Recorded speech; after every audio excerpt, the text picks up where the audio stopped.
La Côte d'Ivoire, le Burkina Faso, la Guinée et le Niger, ces 4 pays de la sous-région s'engagent au respect des droits des communautés dans le cadre des risques environnementaux, sociaux et dans la lutte contre les effets néfastes des changements climatiques. Pour relever ces défis, Lumière Synergie et Développement, une ONG chargée des questions environnementales et ses partenaires, outille les organisations de la société civile de ces pays afin de renforcer leurs connaissances dans ce domaine.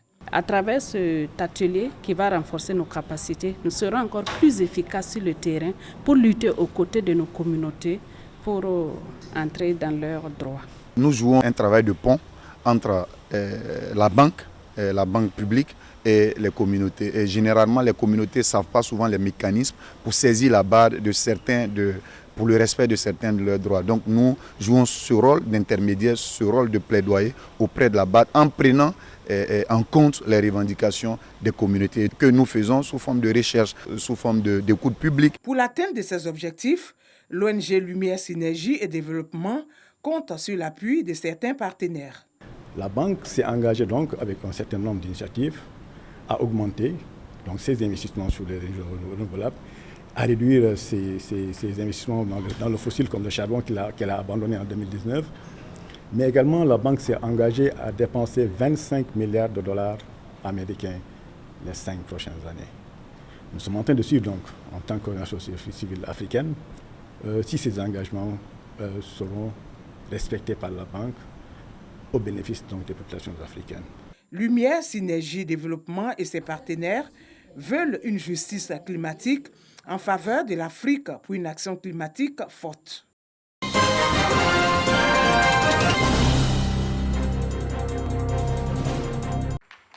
72 inspecteurs de soins de l'INFAS promus pour la première fois.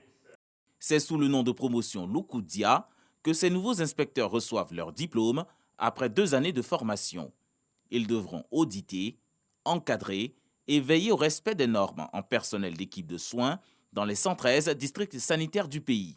Nous devons intervenir pour pouvoir redynamiser, je dirais, le travail des uns et des autres, pas en les sanctionnant, mais en découvrant ce qui n'est pas bon pour qu'on puisse parfaire. Probité, rigueur et qualité sont les valeurs que l'Institut national des agents de santé INFAS désire inculquer à ses étudiants. Grâce à une procédure d'encadrement, de contrôle, de supervision et d'évaluation quotidienne des professionnels infirmiers et sages-femmes, l'inspecteur de soins contribuera à tous les échelons de la pyramide sanitaire à l'amélioration constante de la qualité de la prise en charge de la population. Le ministère de la Santé et le secrétariat d'État aux affaires maritimes ont tenu à encourager cette nouvelle cohorte d'inspecteurs de soins. Vous êtes la première promotion d'inspecteurs de soins en Côte d'Ivoire. Ayez constamment à l'esprit que de votre comportement sur le terrain dépendra l'avenir de cet emploi. Cette journée marque donc le début d'une ère nouvelle. L'inspecteur de soins est un cadre supérieur de la santé et est placé sous l'autorité d'un directeur de soins. L'Institut national des agents de santé INFAS enregistre 75 étudiants pour la 2e promotion des inspecteurs de soins.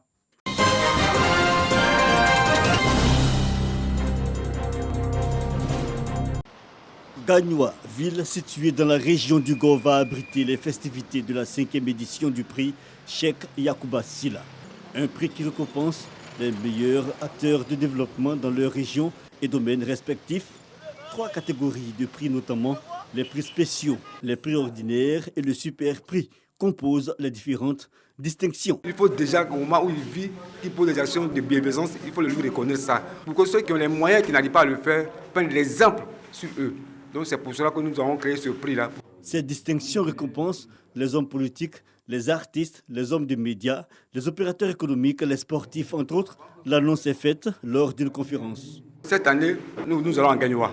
Mais en même temps, en quittant Gagnoa, nous voulons laisser des traces. Et c'est pour cela que nous voulons acheter un terrain qui va abriter un centre culturel. Un centre culturel qui sera appelé Yacouba Silla. Et pour cela, nous terminerons avec un gala. Et ce gala a besoin de tous les enfants de Gagnoa, de tous les Ivoiriens, pour qu'ensemble, nous serons les coudes et puis réaliser ce rêve. Institué en 2017 dans la ville de Gagnoa, c'est Abidjan qui a abrité les 4 précédentes éditions des panels sur la vie de Cheikh Yacouba Sylla. Des visites de sites ainsi qu'un dîner gala de mobilisation de fonds vont meubler l'édition 2021.